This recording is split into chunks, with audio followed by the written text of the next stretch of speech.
ऋतधामापराजित दुरावह प्रणवात्मिक अधिकस्वरातुतिशारद नमोऽस्तु ते।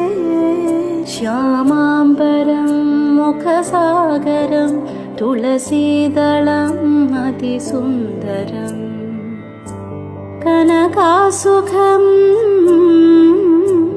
नारीवरं शुभदं तन्तुनानेन मम जीवनहेतुना